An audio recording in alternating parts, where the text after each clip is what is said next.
I think that not only our programs, but arts in general, the value of the arts experience and how it allows the human spirit to unravel itself and explore itself without any confines or restrictions or limits is invaluable. Welcome everybody, come on in. We are at the studio location of Instituto Mazatlan Bellas Artes, IMBA. IMBA started out as a way to get a couple of neighborhood kids off the street.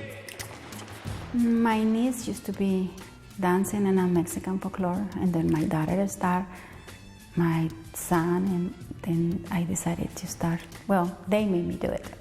They asked me, why don't you start your own? I thought about that it was going to be for the last 23 years. Word of mouth started spreading. And the next thing you know, we have little kids as well as big kids. I can honestly say that the plan wasn't to create a center.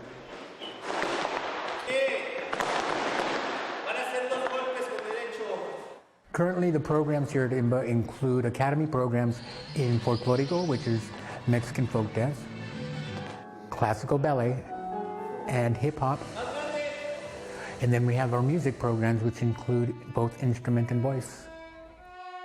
And we provide classes for participants ages of 5 years old to adults, beginning all the way up to advanced. We have a performing company program, which is the Performing Company Ballet Folklorico de Sacramento.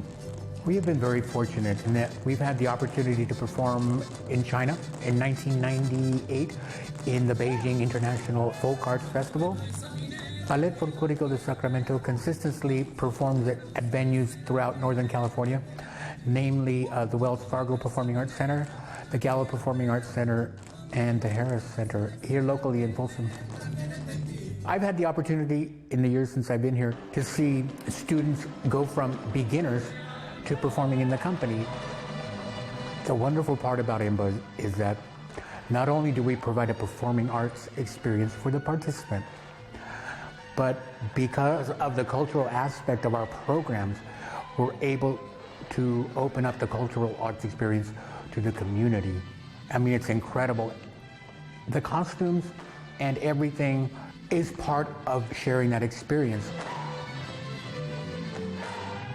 It's hard not to walk out our front door and not see the need for arts experiences here in our location. We are located in Oak Park, which is a community in South Sacramento, where 91% of the youth are classified socially and economically disadvantaged.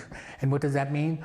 That means that they neither have the access to performing arts experiences, and if they did have the access, they couldn't afford the performing arts experience. I mean, we spend so much time and energy dealing with the problems of underserved communities, as opposed to just throwing a little bit of that money into providing them an opportunity to express themselves. I would like everybody to think about this. If you didn't have an opportunity to express yourself, what would you do? The power of self-expression in the human spirit has so much strength that it can change the life of a whole community. I've had the opportunity to see kids walk in here with low self-esteem, and through the consistent application of the performing arts programs that we have here, learn to develop a sense of self. And it's hard to really express what seeing that is like. I think that we are so lucky. And I can attribute that luck to our executive director and her vision for goal. She has a very clear demand for excellence. And so she's gone out of her way to bring in quality instructors with experiences that can guide our students forward with the strongest possibility of success